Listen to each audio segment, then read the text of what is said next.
শ্ৰদ্ধাৰ শিক্ষাগুৰুসকল, Hrms পোৰ্টেলত শিক্ষাগুৰুসকলে নাম ভৰ্তি কৰোঁতে হোৱা কেইটামান মিষ্টেকৰ কথা আৰু কিছুমান কনফিউজন, যেনে DLEডৰ ছাবজেক্টখিনি সম্পূৰ্ণ ভৰাব লাগিব নালাগিব, হাই ছেকেণ্ডেৰী মাৰ্কশ্বিট নাথাকিলে কি কৰিব লাগিব, বা প্ৰফেচনেল কোৱালিফিকেশ্যনৰ লগত টেটৰ ডাটাখিনি এণ্ট্ৰি কৰিব লাগিব নেকি, বা যিসকলৰ ডবল পষ্টিং হৈছে সেই ডাবল পষ্টিং শিক্ষাগুৰুসকলে কোনখন এপইণ্টমেণ্ট আপলোড কৰিব, এই বিষয়ে আজি এই ভিডিঅ'টোত আমি সম্পূৰ্ণকৈ আলোচনা কৰিম।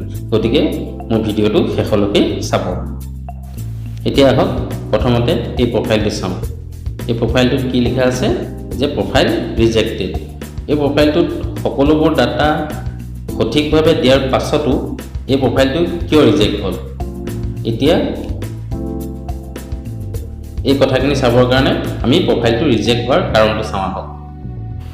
Profile reject reason, please add academic qualification and service record. এতিয়া চাওক, একাডেমিক কোৱালিফিকেশ্যন আৰু ছাৰ্ভিচ ৰেকৰ্ডটো এড কৰিবলৈ দিছে, কিন্তু এই প্ৰফাইলটোত এই সকলোবোৰ এড কৰা হৈছিলে, তথাপি এতিয়া প্ৰফাইল ৰিজেক্ট হৈছে আৰু মেছেজ আহিছে যে একাডেমিক কোৱালিফিকেশ্যন আৰু ছাৰ্ভিচ ৰেকৰ্ডটো এড কৰিব লাগে। এতিয়া আমি প্ৰথমে পাৰ্চনেল ডিটেইলছলৈ যাওঁ। এই পাৰ্চনেল ডিটেইলছত চাওক, ইয়াতে চাওক, মই মোৰ ল'ৰাটোৰ নামটো এণ্ট্ৰি কৰিছিলোঁ, কিন্তু বৰ্তমান ল'ৰাটোৰ নামটো নাই আৰু সেই ঠাইখিনি খালী হৈ আছে। মই ল'ৰাটোৰ নামটো এণ্ট্ৰি কৰাৰ পিছতো এই ঠাইখিনি কিয় খালী হৈ আছে সেই কথাটো পিছতহে গম পাইছোঁ যে ল'ৰাটোৰ নামটো এণ্ট্ৰি কৰাৰ পিছত ইয়াৰ কাষত যিটো এড বুলি যিটো আইকন আছে সেই আইকনটোত ক্লিক কৰিব লাগে। যেতিয়ালৈকে আমি সেই এড আইকনটোত আমি ক্লিক নকৰোঁ তেতিয়ালৈকে সেই তথ্যখিনি আপলোড নহয়। এতিয়া চাওক, এড কৰিলোঁ, এড কৰাৰ পিছত এতিয়া নামটো আহিলে, CL 1 আহিলে, আৰু এতিয়া ছেভ নেক্সট কৰিলেহে নামটো ইয়াত থাকি যাব। এতিয়া একাডেমিক কোৱালিফিকেশ্যনটো চাওঁ। একাডেমিক কোৱালিফিকেশ্যন হৈছিল কি যে একাডেমিক কোৱালিফিকেশ্যনখিনি দিয়াৰ পিছত এই এড বটনটো ইয়াতো টিপিব লাগিব, আৰু আপোনালোকে যিমানটা একাডেমিক কোৱালিফিকেশ্যন আছে সকলো একাডেমিক কোৱালিফিকেশ্যন দিব, আৰু প্ৰতিটো কোৱালিফিকেশ্যন দিয়াৰ পিছতে ইয়াত যিটো ৰাইট চাইডে এড আইকন আছে সেইটো প্ৰত্যেকবাৰে ক্লিক কৰিব, আৰু যেতিয়ালৈকে আপোনাৰ ডাটাখিনি চিৰিয়েলত নাহে, মানে চিৰিয়েল 1 2 3 ভিতৰত নাথাকে বা ওপৰতে য'ত এণ্ট্ৰি কৰে তাতে থাকে, তেতিয়াহ'লে সেই ডাটাখিনি ইয়াত কেতিয়াও আপলোড নহয় বা এণ্ট্ৰি নহয়। ডাটাখিনি এণ্ট্ৰি কৰাৰ পিছত এড আইকনটো এবাৰ দবাই দিব। এতিয়া চাওক, প্ৰফেচনেল কোৱালিফিকেশ্যন। প্ৰফেচনেল কোৱালিফিকেশ্যন ইয়াত অকল মোৰ DLEডটোহে আছে। ইয়াত মই টেটটো আপলোড কৰিছিলোঁ, কিন্তু বৰ্তমান টেটটো নাই, কাৰণ টেটৰ ডাটাখিনি আপলোড কৰাৰ পিছত মই এড আইকনটোত ক্লিক কৰা নাছিলোঁ, অকল ইয়াত চিৰিয়েলত 1 আছে। টেটটো এণ্ট্ৰি কৰাৰ পিছত মই এড দিয়া হয়, ইয়াত চিৰিয়েল 1 আৰু 2 থাকিলে হয়। গতিকে আপোনালোকে ডাটাখিনি এণ্ট্ৰি কৰাৰ পিছত এডটো ক্লিক কৰিব, তেতিয়াহে ডাটাখিনি সম্পূৰ্ণকৈ আপলোড হ'ব। এতিয়া চাওক, ছাৰ্ভিচ ৰেকৰ্ডত মই ছাৰ্ভিচ ৰেকৰ্ড দিয়া আছিলে, কিন্তু ইয়াত ডাটাখিনি খালী হৈ আছে, কাৰণ ইয়াতো মই ছাৰ্ভিচ ৰেকৰ্ড দিয়াৰ পিছত এডত ক্লিক কৰা নাছিলোঁ, গতিকে ইয়াতো মোৰ ছাৰ্ভিচ ৰেকৰ্ডখিনি খালী হৈ আছে, আৰু এইবোৰ কাৰণতে মোৰ প্ৰফাইলটো ৰিজেক্ট হৈছিলে। এতিয়া মই ডাটাখিনি ভৰাই এই এডত ক্লিক কৰোঁ। এতিয়া চাওক, এডত ক্লিক কৰাৰ কাৰণে তলত মোৰ ছাৰ্ভিচ ৰেকৰ্ডটো CL 1ত আহি গৈছে। এনেকৈ আপোনালোকেও ডাটাখিনি এণ্ট্ৰি কৰাৰ পিছত এডত ক্লিক কৰিব। এতিয়া চাওঁ আহক, যিখিনি আমি ডকুমেণ্টছ আপলোড দিছিলোঁ, ডকুমেণ্টছ আপলোড দিয়াত চাওক যে আপোনালোকে এফালে আপোনালোকে ডকুমেণ্টছ টাইপটো ছিলেক্ট কৰিলে, আৰু ইফালে ফাইলটো চুজ কৰিলে, কৰি এড কৰিলে, আৰু প্ৰত্যেকবাৰ এড কৰাৰ পিছত যিটো শেষৰ ডকুমেণ্টছ দিয়া হয় সেই ডকুমেণ্টছটো যদি আপোনালোকে এড কৰি নিদিয়ে তেতিয়াহ'লে কি হ'ব, সেই শেষত যিটো ডকুমেণ্টছ দিছিলে সেই ডকুমেণ্টছটো আপলোড নহ'ব। গতিকে বন্ধুসকল, যিকোনো ডকুমেণ্টছ আপলোড দিয়াৰ পিছত আপোনালোকে এডটো কৰক, আৰু একদম লাষ্টৰ ডকুমেণ্টছটোলৈকে এড কৰক, যাতে আপুনি যিটো ডকুমেণ্টছ আপলোড কৰিছে বা যিখিনি ডাটা দিছে সেই ডাটাখিনি চিৰিয়েল নাম্বাৰত আহিছে নে নাই। গতিকে এনেধৰণে কৰিলে আপোনালোকৰ প্ৰফাইলটো ৰিজেক্ট নহ'ব।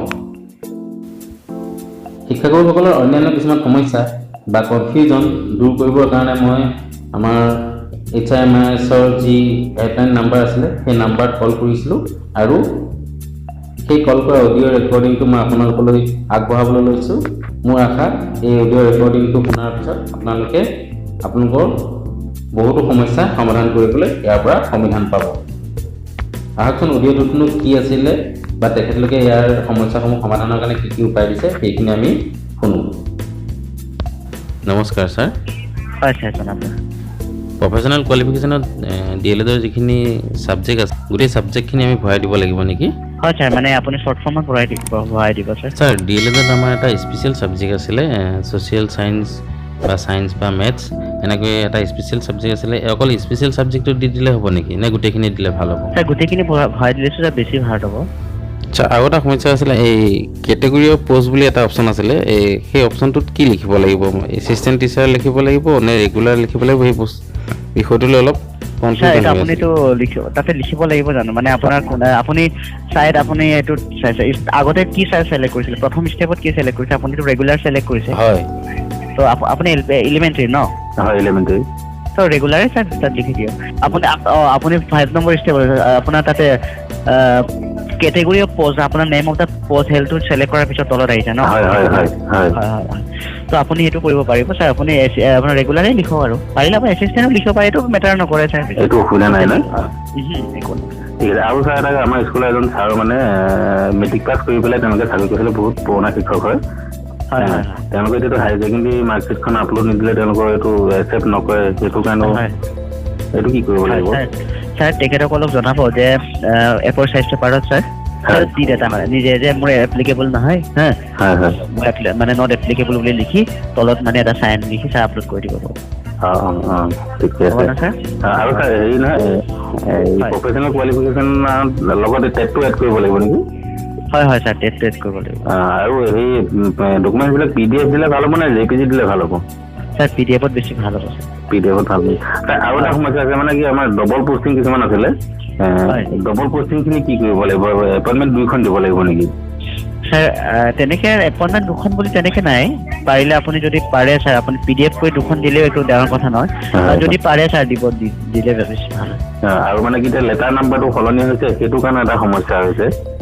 হয়, লেটাৰ নাম্বাৰ হয় হয় ছাৰ, লেটাৰ নাম্বাৰটো সলনি হৈছে মানে কোনটো ছাৰ? আপোনাৰ এপইণ্টমেণ্ট লেটাৰটো কথা? হয়, মানে দুখনৰ প্ৰথম বেলেগ স্কুলত আছিলে, সেইখনত অলৰেডি মানে এতিয়া ৰিচেণ্টলিখনত যোনটো এপইণ্টমেণ্ট লেটাৰ দিব লাগে তাতে দিয়ক, ৰিচেণ্টলিখন। হয়, ৰিচেণ্টখন দিয়ক। আৰু বাকী যদি আপুনি বেক চাইডে যদি আপোনাৰ যদি আপলোড এপইণ্টমেণ্ট লেটাৰ আপলোড যদি তাত আছে, প্ৰথমখনত যদি আপোনাৰ ডাটাখিনি যদি শুদ্ধ আছে, প্ৰথমখন আপলোড কৰিলেও একো নাই, ছেকেণ্ডখন নহ'লেও হ'ব।